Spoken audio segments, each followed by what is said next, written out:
ہوگی جو تشویشناک ہے۔ میں غمزدہ ہوں جناب اسپیکر، میری جماعت اس پر غمزدہ ہے۔ ہم لاشیں اٹھا اٹھا کر تھک گئے۔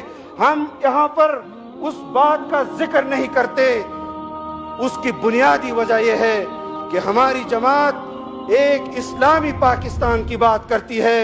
اس کی وجہ یہ ہے کہ ہماری جماعت ایک جمہوری پاکستان کی بات کرتی ہے۔ ملک کا جھنڈا لہرایا گیا، جمعیت علماء اسلام نے وہاں اجتماع کیا اور پاکستان کا جھنڈا وہاں لہرایا۔ اس کے بعد عید کے دن تک 5واں جنازہ ہم وہاں اٹھا چکے ہیں۔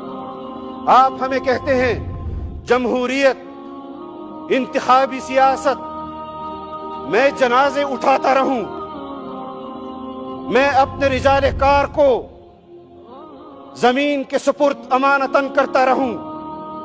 کون سا ضلع ہے میرے صوبے کے اندر، کون سی تحصیل ہے میرے صوبے کے اندر، کون سا ضلع ہے بلوچستان کے اندر، کون سی تحصیل ہے فاٹا کے اندر جہاں جمعیت علماء اسلام کے رہنما شہید نہیں کیے گئے، جہاں ان کے کارکن شہید نہیں کیے گئے؟ کیوں؟ اس بنیاد پر کہ وہ اسلامی ریاست کے تصور سے پاکستان کے اندر جدوجہد کر رہی ہے، وہ پاکستان کے آئین کے لیے جدوجہد کر رہی ہے۔